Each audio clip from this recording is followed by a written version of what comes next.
kapisanan ng mga broadcaster ng Pilipinas. Ito pang inyong 702 DZAS sa inyong FEBC Radio TV. Para po sa Oras na Pilipinas, kami ang inyong mga lingkod, Hailey Bernardo Sambang. John Nemilan po ng Asin Movement dito sa Oras na Pilipinas. At sa araw po na ito ay tayo po'y mapalad sapagkat isa sa mga napakahalagang consideration sa pagpili natin ng ating mga ihahala, lalo sa mga mababatas, ay kung anong mga batas ang kanilang sinusulong at anong mga batas ang kanilang ay tinututulan kung ito ba ay nakabubuti sa ating pong bayan. Kaya mapalad tayo sa araw na ito sapagkat ang ating panauhin ay walang iba kundi ang ating pong Chief Justice, former Chief Justice Maria Lourdes Sereno, at siya po ay kita po natin ang kanyang paninindigan po sa katotohanan, sa katuwiran, at hindi po kapit-tuko sa kapangyarihan at handang i-sakripisyo ang paninindigan, kundi nanindigan sa kabila ng mga persecution. At hanggang ngayon, siya po ay nagsusulong ng mga ikabubuti sa ating bayan. Nakikita man o hindi ng camera at media, tuloy-tuloy po. At isa sa kanyang advocacy po ay ang ating pong topic ngayon. Yes, dahil kamakailan lang po ay nagpahayag ng pagkabahala ang ating Department of Health patungkol po sa nakakaalarmang dami ng mga kabataang babae na wala pang 15 anyos ngunit nagdalang tao na. Hindi lang po kasi ito mapanganib para sa sanggol na isisilang kundi mismong sa buhay ng musmus na ina. May iba't iba rin pong pagtatangka ang pamahalaan at iba't ibang hanay para tugunan ng isyong ito. Isa nga po dito yung implementasyon ng Comprehensive Sexuality Education or CSE.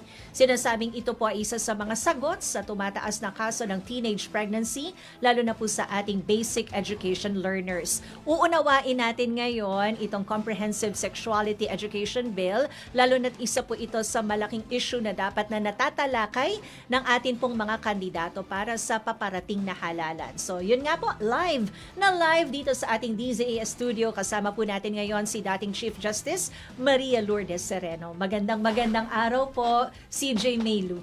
Magandang araw, Heidi at Bishop Jonel. Good morning po. Napakapalad ko rin naman na narito ako sa piling nyo ngayon. Yes. At maraming salamat kahit napakaaga at makulimlim ay pinagbigyan tayo ng ating CJ. Ano po? Siguro unang tanong ko kay CJ para ma-maximize natin, Bishop, yung ating time. Sure. Bago po ba itong Comprehensive Sexuality Education Bill?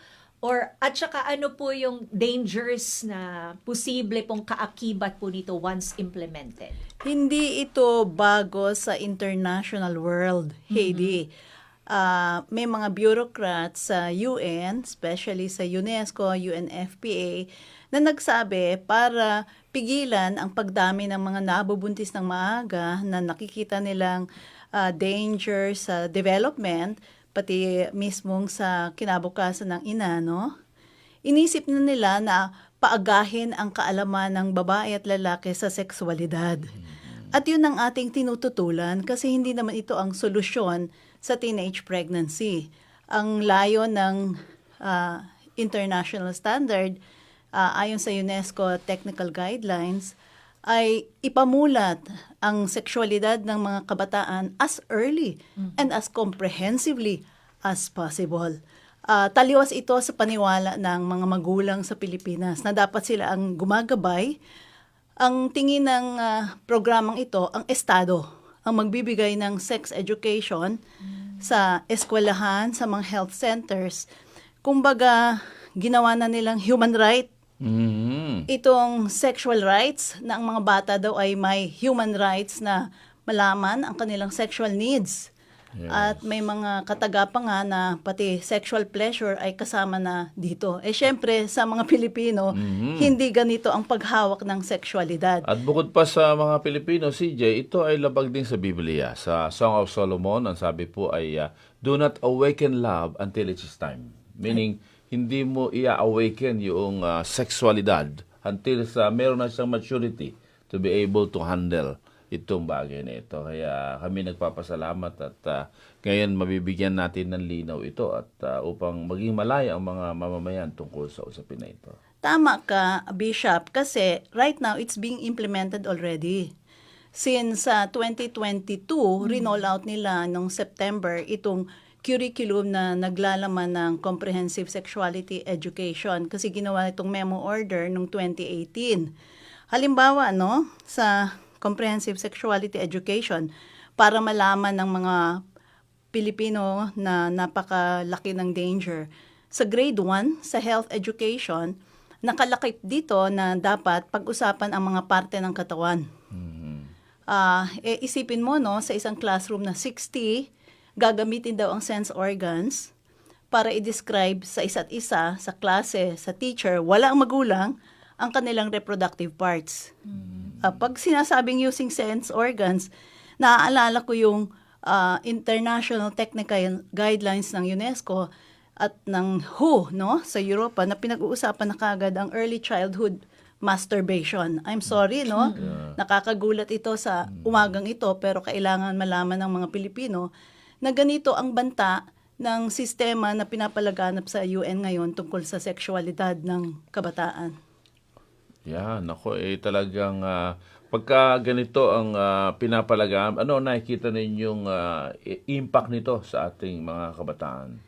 Palagay ko, lalo na dun sa dalawang aspeto ito, no? Isa, ini-implement na sa Department of Education, kaya nga pinapakiusapan natin ng Department of Education na tigilan na ito, kasi by the time na grade 11 or grade 12 na sila, ang panukala dun sa curriculum ay dapat kilalanin na nila na ang sexual activity ay mature way of showing affection in a relationship. Siyempre, mga walang asawa pa yan, ano? Pero sinabi mo na sa kanila na may laya na sila kahit wala sa konteksto ng isang marriage. Correct. And sa grade 10, no? At sa grade 8, may mga pagpapakilala na sa kanila na dapat maging aktivista sila sa pagproproduce ng mga creative work, pati paggagawa ng research materials, idodocument nila ang diskriminasyon sa sexual preferences. So sa ating mga Pilipino, yan, sa loob ng tahanan pinag-uusapan yan, di ba? Maaring sa loob pa nga ng simbahan, sa Bible study groups at lahat. Pero ang mangyayari dito, ang filosofiya kasi ng UN system na ito is peer-to-peer. Peer-to-peer learning. So tapos introduce mo yung sexual identity, sexual identity crisis, ipupush mo yung preference and ipupush mo yung activism, and then sasabihin mo na normal ito at mature. Siguro, iniisip ko, mukhang hindi yata mapipigilan ang pregnancy dito. Kasi sa sexual health centers, ito naman yung pangalawang aspeto, no? I was talking about the DepEd curriculum. Pasok naman tayo sa Senate Bill 1979. Andun sa Senate Bill na number 1, sa lahat ng health centers, pwedeng mag-access na ng mga reproductive health materials at services ang mga kabataan. At may mga, nakalagay pa nga doon, at may mga instances na hindi talaga pwedeng sabihin sa magulang na ang mga anak nila ay kumukuha na ng sexual. Bawal, prohibited yon. So, bukod sa tatanggalin ang karapatan ng mga magulang na maghulma ng pag-iisip ng mga bata tungkol sa sexualidad, tungkol sa kanilang katawan, hindi pa pinapalakas ang konsepto ng abstinence. Mahina ang pagbanggit ng abstinence sa materials at halos hindi nga pinag-uusapan ang kasal.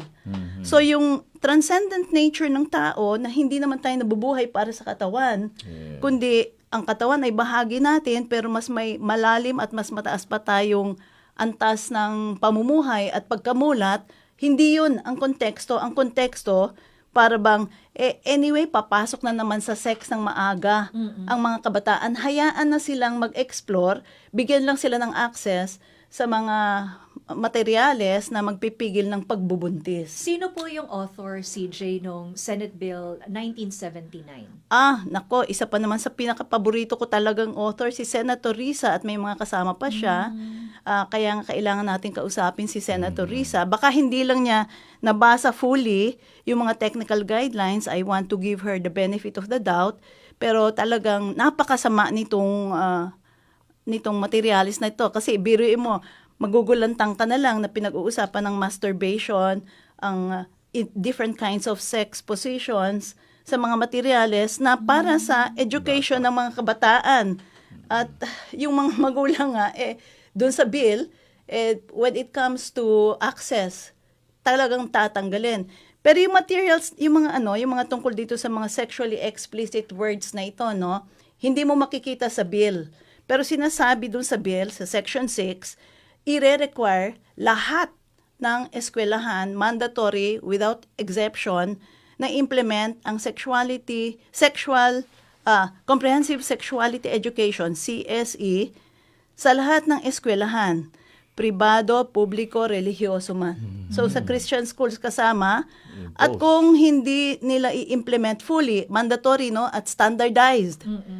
According to international standards, ito lang naman ang international standards na existing right now. Wala namang international Christian standard, walang ganun At ito UN program nga ito na sinusulong.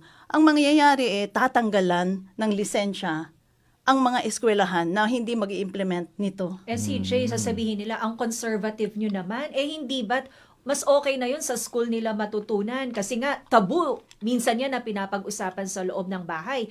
Sa totoo lang naman, na-access din naman yan online, lalong-lalo na ng mga kabataan ngayon. Ang mga magulang, sinasabi sa konstitusyon, ang may karapatan upang hulmahin ang mga anak nila.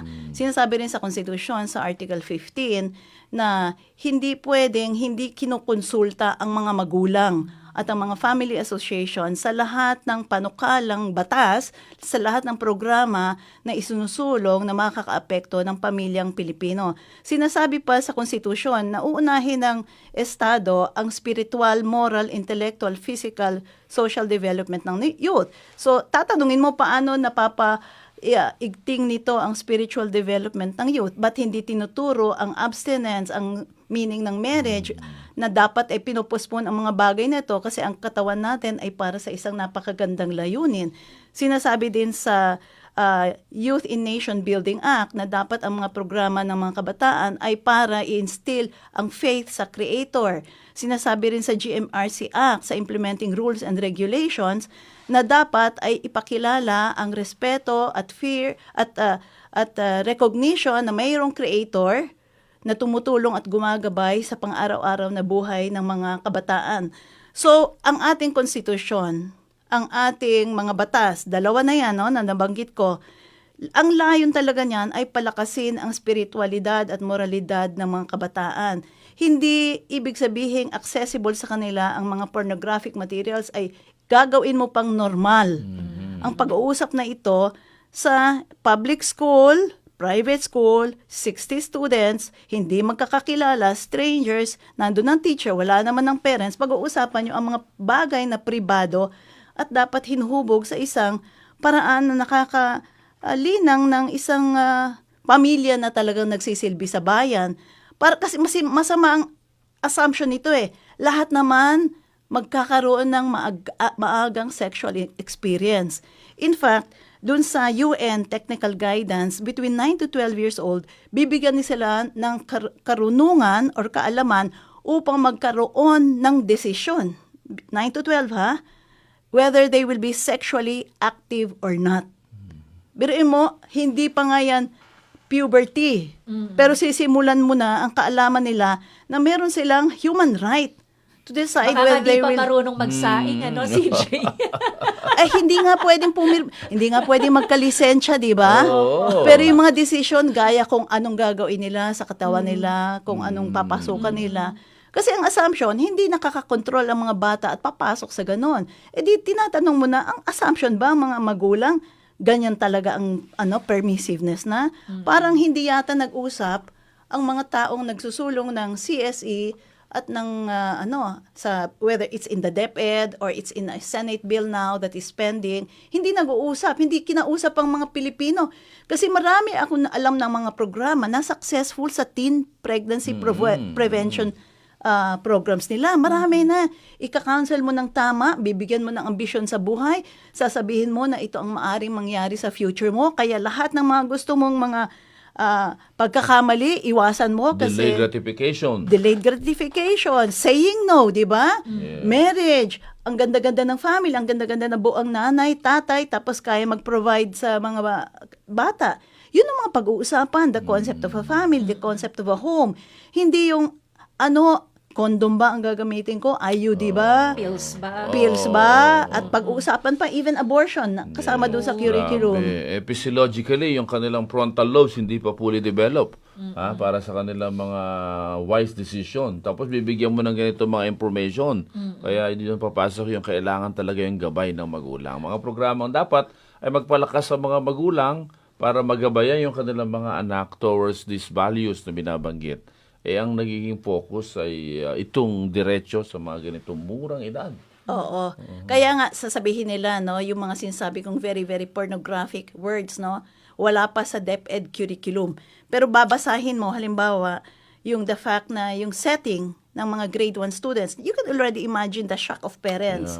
Grade 4, grade 5, and then mamaya gagawa ng materials para i-promote, nakalagay promote all sexual preferences, all identities. So, bakit mo gagawin silang aktivista sa murang edad? Para sa adult decision yun. Hindi batang-bata pa lang, may karapatan na silang gawin sa katawan nila anong gusto nila. Pinapakain sila ng mga magulang nila, pero ang magulang nila walang karapatan na i-regulate ang behavior nila. Yung mga dangerous behavior, hindi kayang pakialaman ng magulang. Anong klaseng setup ito?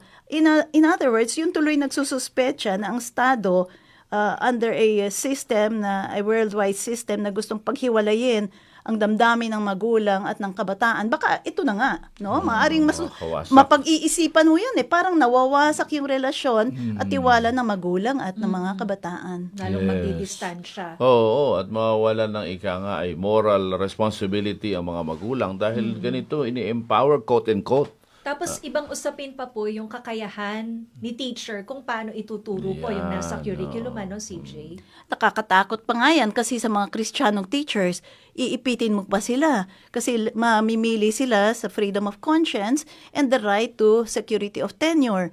Yung pagmamahal nila sa pagtuturo will even be endangered. So actually, it's an oppression and a repression of religious freedom and freedom of conscience. Which is contrary to our Constitution. Sa Constitution natin, isa sa highest freedoms is the freedom of conscience or the freedom of religion. It precedes the state. Bago panatayo ang Pilipinas, may kalayaan na ang mga taong maniwala sa Diyos. And in fact, sa Constitution natin, napakalakas ang paniniwala sa Diyos.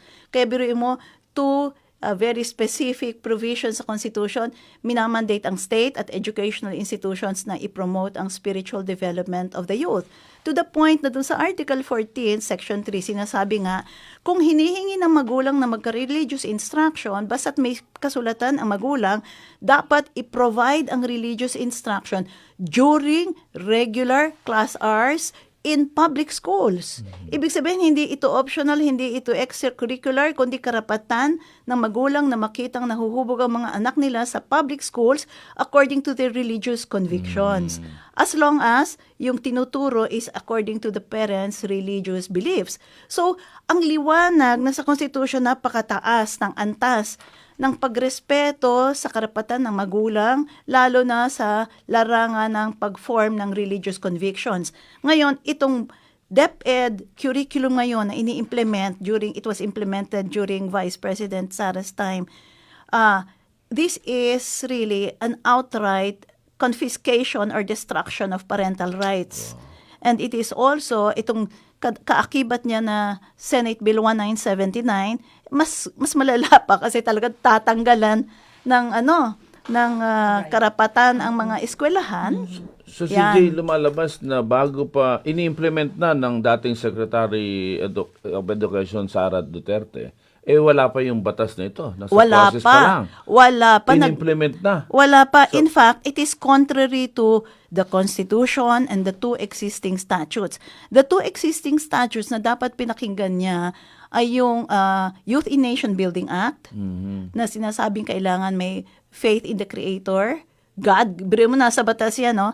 And then the rules and regulations of the GMRC Act, which says na kailangan yung awareness at paniniwala sa Diyos ay palakasin.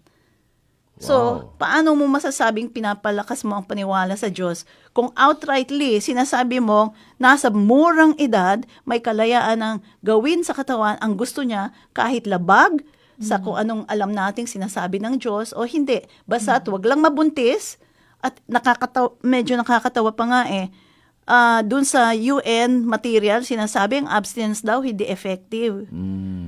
So makikita mo na yung bias, di ba? Ang bias is for active sexual life ng mga kabataan.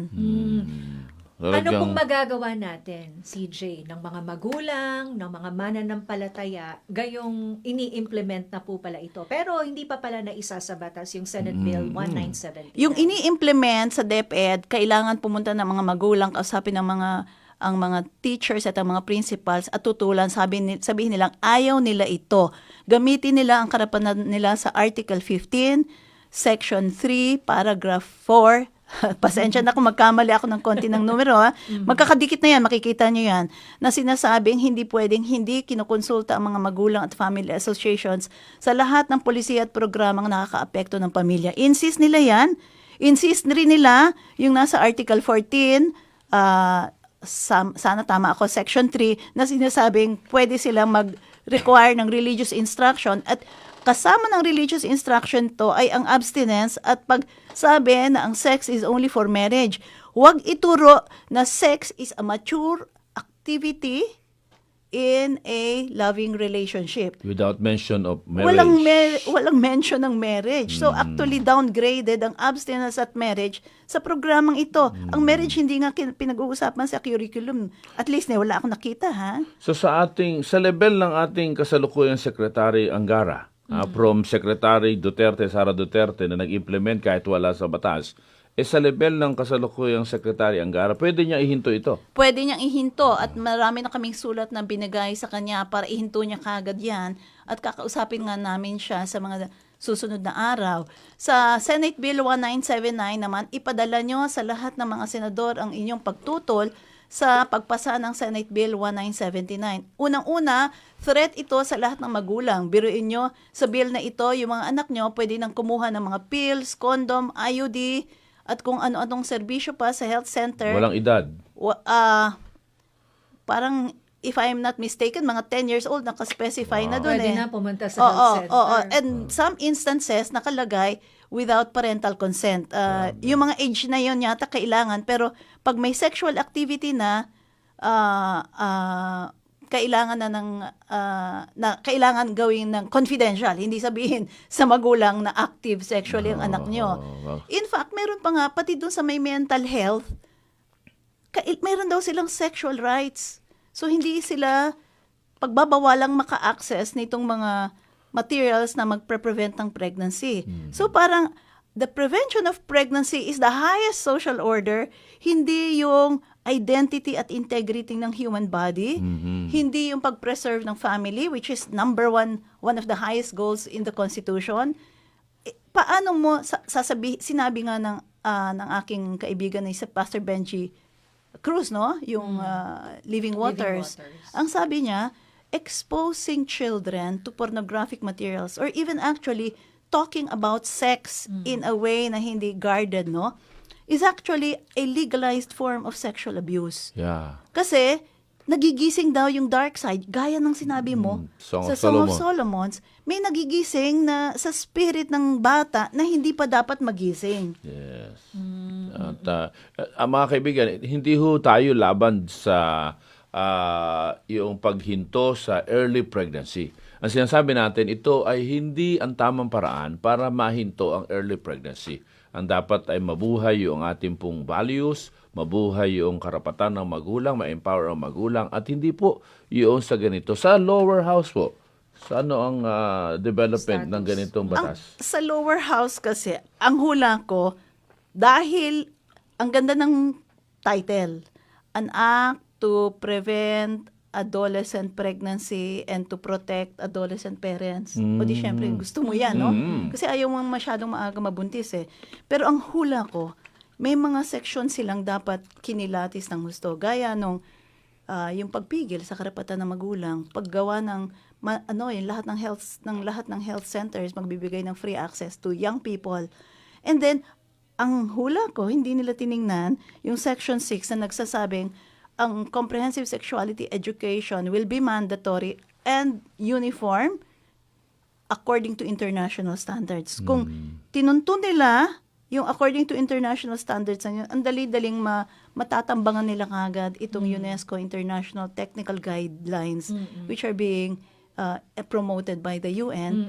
And sa Europe naman, the most advanced, nakakatakot kasi iba't ibang klaseng mga parang pornographic material na nga babasahin mo dun sa WHO guidelines for Europe. Pero CJ, ito, may message si Ate Maloy sa Lumpides. Kung maisa sa batas po ba ito, meron pa bang magagawa ang DepEd, ang mga simbahan at maging ang mga magulang para ito ay malabanan? At possible din ba na i-veto daw po ito ng Pangulo? Pwedeng i-veto ito ng Pangulo, actually, no? Kaya nga dapat pigilan. Nasa second reading ngayon yung batas. Dapat ngayon pa lang dumadagundong na ang pagtutol ng taong bayan dito. Ayokong isipin na papasa ito eh. Huwag nating isipin yun. Dapat talaga lahat ng puwersa na kaya nating tipunin rather, kuhain na natin ngayon at maramdaman talaga ng Senado na talagang napakalaking pagtutol pagkat napakalaking danger ito sa Filipino family. Mawawasak actually yung innocence ng Filipino youth. Yes. Very clear yan. Ang aga-aga pa lang, sex talk will be normalized. Yun na ang iisipin. Mag-e-enjoy na silang pag-usapan ng sex sa klase at sa isa't isa. Bakit mo gagawin yun? Anong purpose, no? Yes. Napakalagim na maaring mangyari sa kinabukasan ng ating mga bata. Sa lower house, sino mga congressmen ang nagtutulak nito? Pumasa na kasi, no? Aha. Pumasa na unanimously kasi nga ang aking tingin ay mukhang hindi nila talaga siniyasat. Pero Unanimous? Oo. Si Representative Roman ang nagtulak nito. But unanimously ay pinasa pala nila Hindi, ito. walang objection. Walang objection, kasi even the Christians in Congress. Hindi siguro nila na Kilatis. bantayan o nakilatis. Hindi sila aware na pag sinasabi mong international standard, ang gawin mo kagad, itingnan ano ba yung mga international standards na yon. Pangalawa, dapat na-alarm na sila the fact na ipamimigay freely yung mga reproductive health services sa mga kabataan. Di ibig sabihin ang presumption, sex na lang ng sex sa mga kabataan at yung mga magulang parang hindi na kayang pigilan ito. Ganyan ba ang ating assumption about the Filipino family? So sa ngayon, ang laban ay sa mismong Department of Education sapagkat kung paano in-implement ito ni Secretary Sara Duterte ng walang batas, pwede naman tanggalin din ng kasalukuyan ng Secretary Yes, definitely. Angara ng walang anumang legal impediment sa kanya para tanggalin. Kaya yun po ang Wala ating po. pong laban. Pangalawa sa Senado na hindi na ito maisa batas para bagaman ito ipinasa sa lower house dahil po sa mukhang hindi naunawaan yung lalim. Basta nakita international standard, hindi na busisi international standard. At maganda yung title ay okay na. Kaya ngayon ang laban po. Nalulungkot tayo sapagkat marami tayong kakaibigan dyan sa lower house pero wala silang naging tindig laban dito. Ngayon, nasa Senado po. Kaya ito ang ating panalangin. Talagang we gather our strength para to pressure. Democracy tayo eh. Pag democracy, ano sinasabi? CJ, yan ang gusto ng mga nakaupo eh. Wala tayong magagawa. Ay hindi po totoo yan. Ang atin pong bayan, ang konstitusyon, ang haligi po niyan ay paniniwala sa Diyos. Yung preambulo po natin nakalagay, "We, the sovereign Filipino people, imploring the aid of Almighty God." Di po ba? In order to establish a just and humane society. Ibig sabihin po, ang Diyos binigay sa atin, sovereign Filipino people, ang karapatan na mamuno at ang kakayahan na gawing accountable lahat ng public officials. Lahat ng public officials, pati mga senador, ay public servants lang yan, lingkod bayan. Pag lingkod, ibig sabihin, ang naglilingkod nagtatanong sa kanilang boss, maganda po ba itong pinapanukala natin? Hindi po nangyari yan eh. In fact, isang kinalulungkot namin, bagamat yung grupo ng PCEC, yung Philippine Council of Evangelical Churches, is very active dito sa Committee on Women at naghihingi na lagi silang isama sa mga hearings. Ito po ay hindi nalaman ng PCEC until too late na. Oo, parang naipasa na ng committee, walang hearing na tinanong ang PCEC, okay ba sa inyo ito? This concerns yung, sabi nyo lagi kayo, masyado kayong concerned sa family, sa community, sa kabataan, dapat naman, dahil lagi naman sumasama ang PCEC, dapat sinama sa discussion dito. Hindi eh. So yan, medyo nakikita ko, violation na yan ng tamang proseso, no? Pangalawa, dapat kinikilala talaga bago magpasa, lalo na ito, ang laki-laki ng budgetary requirement. Kailangan sinusunod yung sinasabi sa Article 15 na uunahin mo, pag anything that touches the family, unahin konsultahin ang mga magulang at ang mga family associations. Hindi ginawa ito. Tapos parang ini-ignore completely yung intensyon ng konstitusyon na ang society natin, sabi, the Filipino family is the foundation of society. So, tapos sinasabi pa nga sa konstitusyon, the state shall protect the sanctity of family life. Anong sanctity of family life? Babasagin nga nila eh. Paglalaban nila ang magulang at anak eh. Parang papasukan ng state, i-impose ang kanyang philosophical or even religious beliefs, you can say, to take away the child from the parent's authority. O, babasagin talaga ang Filipino family. Kaya hindi pwedeng manahimik ang Pilipino, lalo ng mga Christian audience nyo po, sa dating gawi na laging baw na baw. Mali po ang pagtuturo sa atin ng Romans 13 na for the longest time sinasabi manahimik kayo, mag-worship lang kayo. Mali po yan. Yes. Salt and light means we go out to society to influence society for good. Sabi sa Constitution, kayong mga Pilipino, lahat kayo ay may ambag. Ang nagsasabi po sa mga youth natin na Christian youth daw sila, 76% say they are Catholics. 18% say that they are non-Catholic Christians. That's 94%, Bishop. Yeah. Young people to 16 to 26. Which means, yung 6% Muslim, may religious faith din naman yan kay Allah. And then, less than 1% are atheists or non-Abrahamic. So, iisipin mo, kung itong mga kabataan mismo nagsasabi na they identify with a religious belief, and then, ang mga philosophy na i-implement sa mga eskwelahan natin as mga institutions, contradict those beliefs. Eh di ibig sabihin, Disrespect. ang state sinisira ang fundamental belief ng mga Pilipino, which, according to the Constitution, must be protected. That's right. At sa Romans 13 mismo, ang sabi doon, yung government ay to pursue what is right and to restrain evil. Kaya ito mga kaibigan, pagkakataon sa atin. Si Jay, panghuli na lang po dahil ang bilis ng oras. Ano po ang pwedeng iparating sa Secretary of Education na ihinto? Anong tawag doon sa programa na yun? At paano gagawin ng mga nakikinig at nanonood sa atin? Under the Constitution, you must always petition. You have the right to petition the government for redress of grievances. Ang forms ng redress of grievances, ginawa rin to ni Paul, our beloved Paul. Inassert niya yung Right niya, kay constitutional Agrippa. rights niya, di ba? I am a Roman, bakit ako pinaparusahan at kinulong ng walang trial? So ito po, to be a Christian at this time especially means you stand on the Constitution. Yung redress of grievances, you talk to the Secretary of Education, the principals, the teachers, the barangays, even sabihin nyo, ayaw nyo ng comprehensive sexuality education. Pati sa barangay, i-prime nyo na sila na i-reject nyo ang anything that has to do with yung sinasabing CSE na form ng Sila Bishop international Ruben bodies. Abante daw magfa-file ng TRO Yun. to put a stop to the implementation of CSE na noon pa palang time ni Secretary Liling Briones na sign. Oo, totoo siya. In-implement nung time ni Secretary Briones. Duterte, in-implement, pinirmahan nung time ni Secretary Liling Briones. So, panahon ni Presidente Duterte at ang sekretary niya noon ay si Secretary Briones. Panahon naman ni Vice President at Secretary na Sara Duterte. At ngayon, sa panahon natin, ay ating pong pigilan ito ng sama-sama. Oo, ang ganda. Thank you, Bishop Ruben. We look forward to seeing that TRO. At hindi rin pumasa ito sa ARTA requirement na magkaroon ng regulatory impact assessment. In other words, linabas na lang kagad, hindi iniisip ano magiging impact sa mga Implikasyon. kabataan at sa mga pamilya.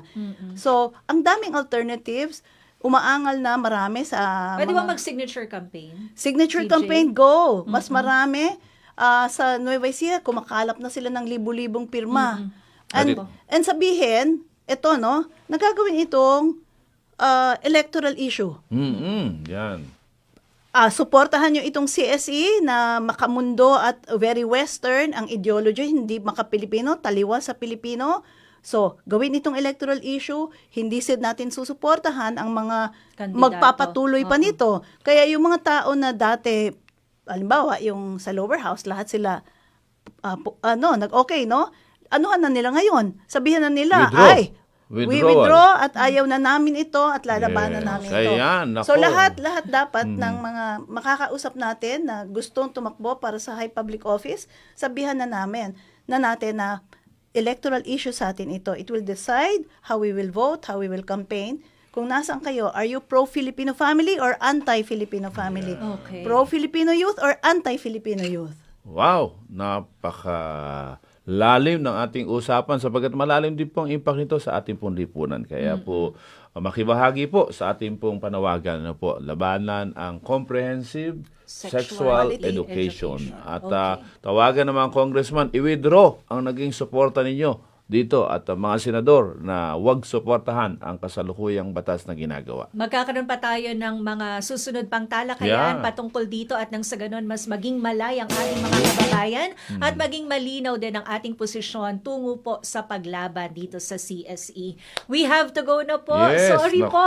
Kulang na At, kulang ang aming oras pero maraming salamat po Chief Justice Maria Lourdes Sereno sa inyo pong presence dito sa Oras na Pilipinas. God bless you, ma'am. God bless you all. Thank you very much for this chance. Yes, thank you din sa ating mga ka-Team Positive. Kami naman po ang inyong mga nakasama, Heidi Bernardo Sampang. Bishop John Namelan po ng Asin Movement dito sa ONP. Lagi po nating tatandaan, pinagpala ang bayan na ang Diyos ay ang Panginoon.